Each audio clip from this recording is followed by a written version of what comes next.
76 out of 83 major factories had closed. Infrastructure had been destroyed by 86. When you talk to some of our colleagues at OWC, even right in the 1990s, the 2000s, the rail going to Gulu was in the bush. Infrastructure, roads, rail, completely destroyed. So this is where we came from. Economy, inflation was over 240%. If you are planning an activity next year, and you know, for example, I needed 20 bunches of banana, 20 kilograms of rice, blah, blah, blah. By the time, if the budget comes to 100,000 now, by the time you get married next year, the price has increased to 240,000. But that is one problem. The other problem is if you manage to get the money, the goods may not be there because of scarcity. So there was a scarcity of essential goods like sugar, salt, paraffin, simple things that we are taking for granted today. Those who were able to get them, there was a lot of smuggling. So you would smuggle those goods, bring them into the country and sell them in black market. Actually, one of the things that the NRM government did was to set up the anti-smuggling unit, which tried to and curb on smuggling. So the economy collapsed. I saw a clip of the Minister of Finance reading the first budget in 1986.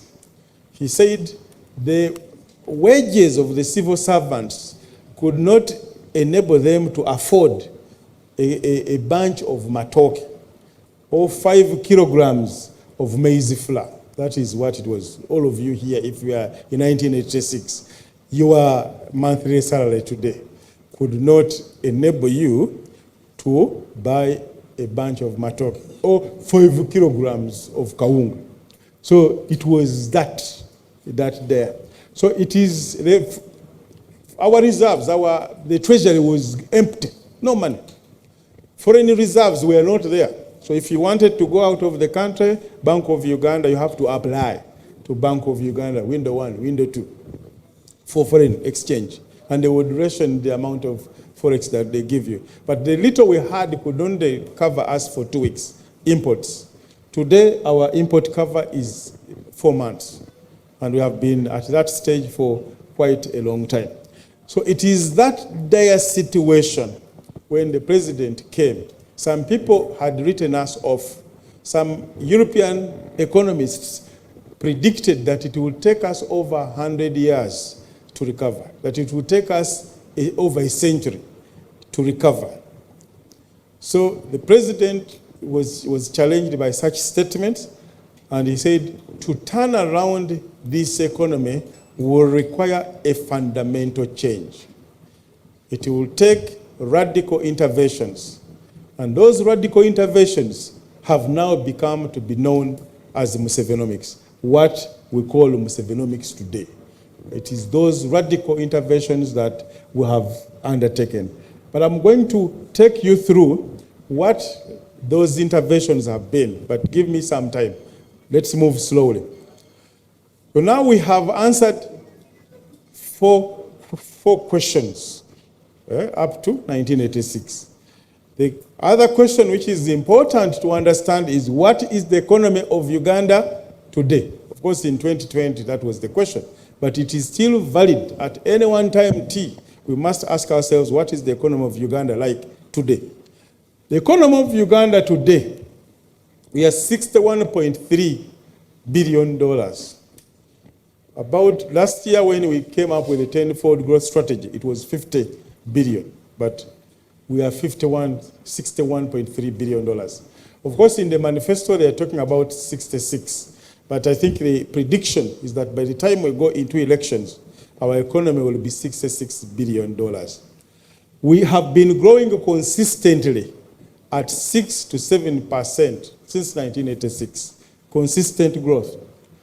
The Uganda currency, the shilling, is the most stable currency in Africa. Inflation has been maintained at less than 5% for a very long time. It was highest in 2011 and Bank of Uganda came up with inflation targeting policies. So from 2011, you will see the curves later. We have managed it at lower than 5%. Today, our inflation has been between 3.4 to 3.8, depending on the time when you look at it. So poverty, in the 80s, 1986, 85% of us were poor, 85%.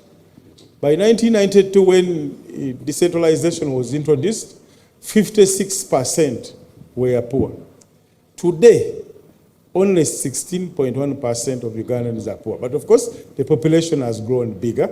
But in terms of percentage, we are 16.1%, and we are working tirelessly in the intervention, especially the intervention that you are handling here as PDM focal point persons.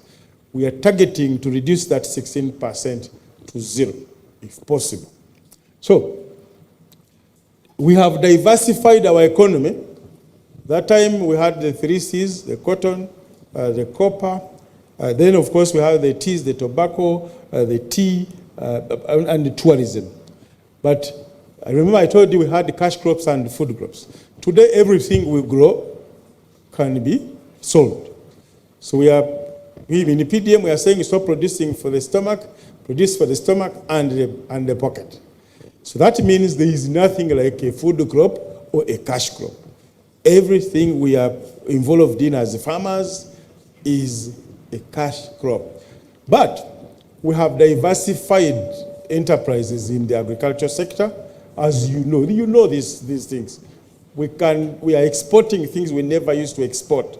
We are exporting meat, we are exporting dairy products, we are exporting fish. Of course, in addition to coffee and others, we are exporting flowers. We even export things that we used to find in the wild berries in Tuntuno. I don't know how you call them in your language. But now you go to London, you will see in Tuntuno from Uganda. It used to grow in the wild. So we have diversified the agriculture sector. His Excellency wants to move that diversification at a macro level to even a household level by introducing, for example, the 4-acre model. When he talks about the 4-acre model, he's saying diversify from a few. So you have food, which is important. You have your coffee, you have your dairy cow, you have your fish, you have chicken, regardless of where you are. But now people misunderstood that as only applicable for those who have a lot of land. That if I don't have 4 acres, I cannot do 4-acre model. 4-acre model is not an acreage model. It is a mixed farming approach. That you can do it on 1 acre. I can have my coffee, I put matoke in my coffee. But I can still have a dairy cow, which enables me to sell milk on a daily basis and buy my household goods. I use my cow dung to put in my coffee. So it is a diversification model, but also a mixed farming approach. So we have diversified from a few crops to many, but also we have diversified the sectors. For a very long time, agriculture was number 1. Yeah? Today, agriculture contributes 26% to our GDP. It has grown, by the way. This year, it is 26% of our GDP. But manufacturing is peaking. Manufacturing is contributing 24% to our GDP. Service sector is contributing 42% to our GDP. So which means, in the olden days, the youth who were in the villages only doing farming, today they are involved in the service sector. They are doing mobile money, they are doing borders, they are involved in all sorts of service which are being delivered. Service sector is growing faster than all the other sectors. So we have diversified. So that, during COVID-19, when things were not so good, agriculture continued, but other sectors like telecom sector, the service sectors, telecoms, banking remained open. tourism was shut, but those others that remained open enabled us to grow when everybody in the world was not growing. The president, during COVID-19, talked about the sectors of the real economy and then the sectors in the vulnerable economy. So our focus during that time was on the real economy. And we remained open. Even us who had children in school, we still paid the school fees, even if the kids were studying from home. So there is diversification as we speak today. Life expectancy, I told you, is 68 years for men, 71 for women, and we want to grow that to 80 by 2040. Now, and there are many reasons why it has grown. Like I told you, many things used to kill us. Security on its own has made sure that many who were just dying willy-nilly are now have a chance not to die because you are not being killed by the security forces. The diseases that used to kill our young people, malaria, measles, have been immunized. Mosquito nets have been given out. And education. HIV in the 80s killed many people, officers, big people in the country. We contained it. So we have people who have lived with HIV for over 40 years. So which means because of the investments our government has put in human capital development, as we will see later, we are living longer. And even poverty has gone down, so we can afford the basics of life. So this is what Museveni calls the gains when he says protect the gains. It is these are some of the many things that we cannot take for granted that we have achieved, and there is no question about them. And we shouldn't go back to the bad days. But within his manifesto, within his slogan, he says, as we take a qualitative leap towards an upper middle income. That qualitative leap is what I am going to talk about, the future, because I've given you the history. The history is clear now. But the future, where are we going? We want to grow this economy into a $500 billion economy by 2040. $500 billion by 2040. And we have already started the journey. The NDP4, which was released this July, is the first development plan to implement the 10-fold growth strategy. So we want to make sure that every Ugandan will be earning about $99,000. But to help you understand this, 500 billion, if you want to put it into perspective, look at countries that are in that league. Norway is at 504. Denmark, about 498. These are countries that are lending us money. If you look at a little higher, those that are a little higher than us, than 500, you have Israel, you have Iran, you have United Arab Emirates, about 547, 567 in that league. So we have to move in such a league. And what is the quality of life like in such countries? Good quality education, better infrastructure, yes, better quality of life. Housing standards are very good in all these countries. An ordinary person is living a good life. And we break all the laws of the world to go to those countries and live there. I think during that time, it will be very difficult for Ugandans to leave Uganda to go for what they call greener pastures, because the opportunities will be here. Everybody will have a job. Our incomes will be higher. Yes?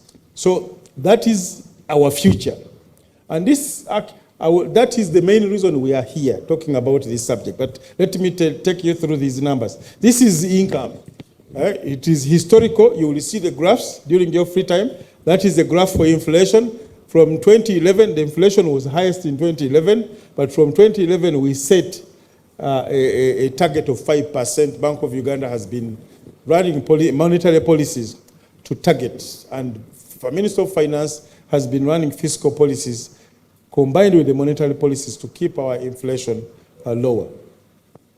We have income, economic growth has been, in the 80s, 1985, it was a negative, that rate. It was negative growth.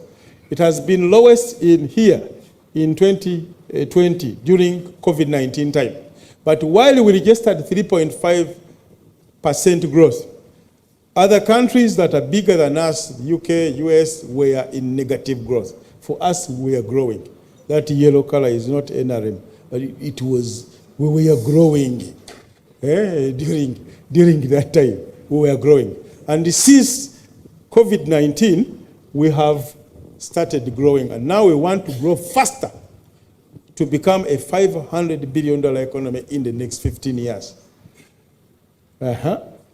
This is about the average lending rates.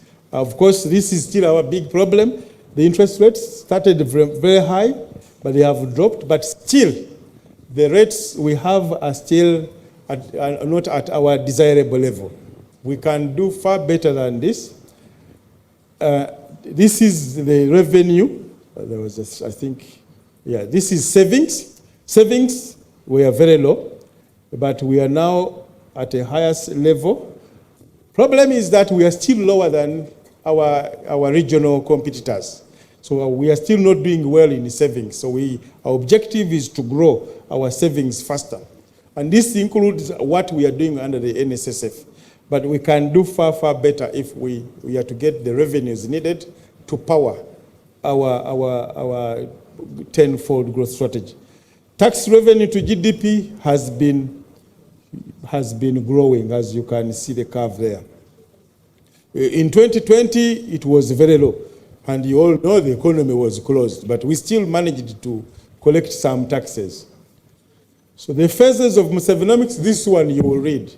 Musevenomics, like we have PDM, was phased. In the PDM, we had the establishment phase, stabilization. Now we are sustainability phase. So even for Musevenomics, the first years, 1986 to 96, was focused on recovery. How do we recover? You have 35 rebel groups, 56 rebel groups. By 1992, we have pacified like 35 districts. We needed to have economic stability, macroeconomic stability. So the first few years was to ensure we recover. People who were dying in large numbers, we made sure they don't die. We contain the diseases. We contain the war.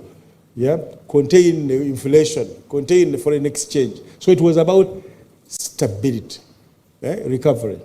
Now, the second phase, 97, 2009, now that was mainly on poverty eradication. From that 2010 to date, it's socio-economic transformation. So you could see a number of interventions that came during this phase, like OWC, NADS, and what have you, were aimed, and now we have the PDM. So we are now going into the industrial phase. This tenfold growth strategy is going to be mainly focused on industrialization. Now, why now? Why now?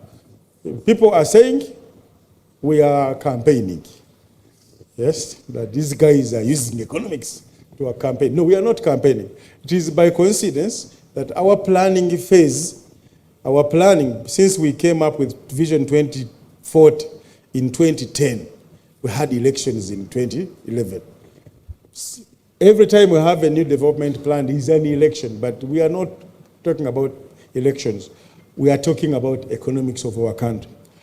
The NDP4 was released this year, and I've told you about the tenfold growth strategy. We want to grow into a $500 billion economy. That $500 billion economy, NDP4, is our first plan, as I have told you. However, there are so many forces that are against us. When I saw it talked about being like in Norway, many of you were smiling and like, this man is a liar. How can we be like in Norway in the next 15 years? If we address these problems that are pulling us behind, while we are planning to grow very fast, there are many issues. One, in America, America was a very big supporter of Uganda's economy. $2 billion a year. They elected a president, Mr. Donald Trump, with the Trumponomics. He said, America first. So don't tell me about these bloody Africans. Don't use that word. So remove every support we have for them. USAID, close them. Bring all the money back to the US. $2 billion, which was supporting our budget, left. That's about 7 trillion. Do we know the size of the budget for the agriculture sector? You, the agriculture people, must know. Do you know the size of our budget for agriculture?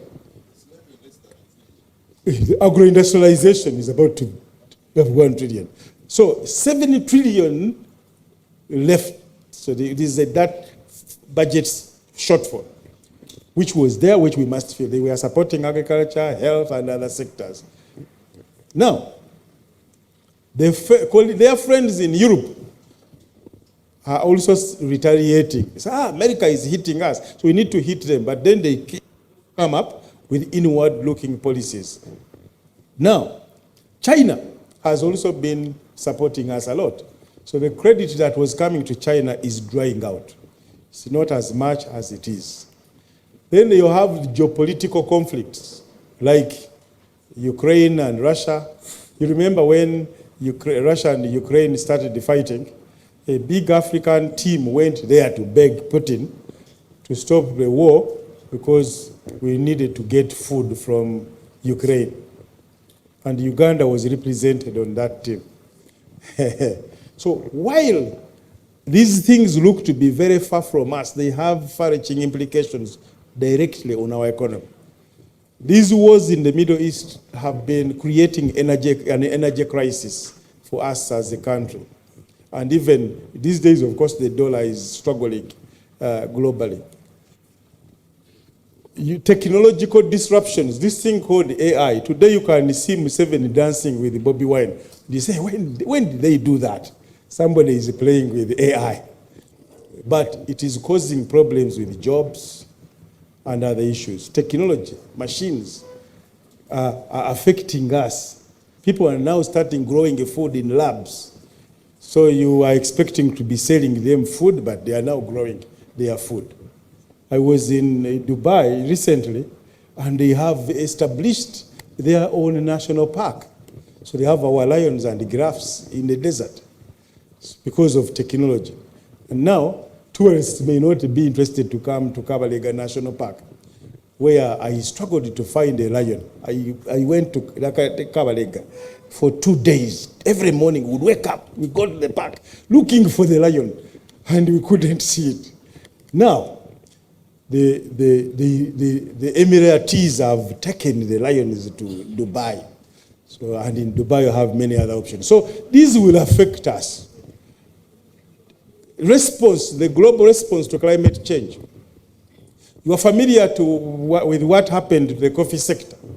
When the Europeans came up with a law saying, if you cannot prove that you did not cut down any trees, we are not taking your coffee.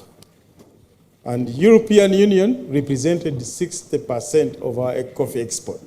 Coffee being our second most important export behind gold. We can't sell it to our biggest market because we cannot prove that we have not cut down trees. Uganda is trying to adapt.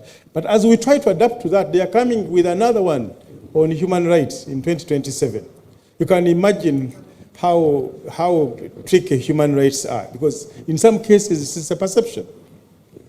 Yes? But they are also our values. A few years ago, when we passed the anti-homosexuality bill in Uganda, the World Bank, which has been our biggest support lender, our biggest lender, who have cheaper but very long-term capital, they walked away because they said you are infringing on the rights of gay people. So we tried to survive, and we did survive, but at least they have come back. But it shows you that human rights in some of these countries is taken very seriously. So if you are seen to be working with North Korea, the Americans may put embargo on you. So these are the issues that will affect us. We are still seeing wars around us in DRC, in South Sudan, Sudan, which was peaceful in Khartoum, they have wars now. They were our biggest our biggest import market for our tea. Caleb, your tea from Kanungu, the biggest market was Sudan in Khartoum. And ever since the war broke out, that market died. South Sudan had become our biggest export market. They started killing each other again. Now we were trying to pacify them. So these affect the space at which we grow, and therefore our economy directly. But it is not new. We have been through this for a very long time. During the Cold War, a BBC journalist interviewed President Museveni. He said, "Are you pro-East or pro-West?" Then Museveni said, "No, I am pro-Uganda." They wanted to trick him. When you say, "I am pro-East," then they will not give you their money. If you say, "I am pro-West," the Russians will not work with you. But he said, "I am pro-Uganda." NRM is a movement that works so hard to make sure that every Ugandan prospers. What happens in other countries is not our business. Us, we are focused on the development of our country. So these issues are not new. They have been there in the past, but we have a formula to address them. And that formula is the subject we are talking about, Musevenomics. So to achieve that tenfold growth strategy, to be a $500 billion economy, will require another fundamental change. The way we do things, we have to change, colleagues. We have to change. We cannot continue doing the things the way we are. So we are presenting this Musevenomics to all leaders in this country. Everybody with power and influence. We have talked to the ministers, we have talked to some members of parliament who want to know. We have talked to our economists in universities. We have talked to our security people. We have talked to district leaders in each and every forum. So every time we get a forum to talk to leaders and people of influence like you here, we talk about Musevenomics so that we have a shared commitment as a country that this is pro-Uganda, regardless of your political affiliation, regardless of your religious beliefs. We want to grow as one Uganda, as one. And in your area of influence, we want you to appreciate the pillars and principles of Musevenomics and apply them in the way you work. But we also want you to tell the people that you influence to do it. So, what are the pillars? Okay. What are the pillars? There are 7 pillars, but these are not the pillars of PDM. It's just a coincidence that there are 7. And they are not related to M7, because some people thought it is M7, because there are 7, no. There are 7 pillars. The pillars of Musevenomics help us to understand why Museveni and his government do things the way they do them. If I repeat it another way, why the government of President Yoweri Museveni under Musevenomics, yes, comes up with the policies that are implemented the way we implement them. For example, PDM, which you run. These pillars enable you to understand why we came up with the PDM and why are we implementing PDM the way we are implementing it. People quarreled with us at the beginning that, that SACCO is not a SACCO. It's not a SACCO. And we agreed it is not a SACCO the way you know it. But the pillars of Musevenomics enable us to understand why are we establishing that entity to function the way it is functioning. It is the pillars that enable us to understand and appreciate that. These pillars will also help you to understand why Museveni, Kenyatta, are different in their economic policies. We are different. So why are we doing things? How did Magufuli do the Magulification of Tanzania? You cannot do that here in Uganda. We do the way that we do things. So it's our philosophy. That's the philosophy of Musevenomics. So there are 7, like I said. The first one is rationality. Rationality is about intelligence. It's about decision, data-backed decision making. Any war can be lost even if you have the best fighters, even if you have the best equipment. It will be lost on poor intelligence. So 90% of the war is intelligence. And then the 10% is, of course, intelligence and preparation. Then the 10% is execution. So in PDM, you remember, we are talking about the data, pillar 6, that we have to start with data collection. And we did not do a good job. Because we didn't do a good job when the old man with the heart went to massacre, people said, we cannot disperse because the computer cannot determine the subsistence households. And then Mzee said, how can a computer know better than human beings? He says, put it to the community, for the community to decide. And when you put it to the community to decide, we have a number of problems, as you know. People who are not worthy to receive money are getting the money. Because we failed on data collection. So rationality is about data. We collect data to inform decisions, and we apply it. All these 7 pillars, by the way, are applicable in PDM. So, you get the data, you analyze it, you continuously learn. Many of you have been criticizing us that there are so many guidelines. The guidelines keep checking. No, the guidelines change. It is true, but it is a pillar of Musevenomics, continuous learning. We continuously learn, we continuously adapt. Some politicians say, if the Museveni of 1986 talks to the Museveni of today, I have to finish this one. If the Museveni of 1986 talks to the Museveni of today, they will disagree. And it is true. Because we continuously learn and adapt. Are we together?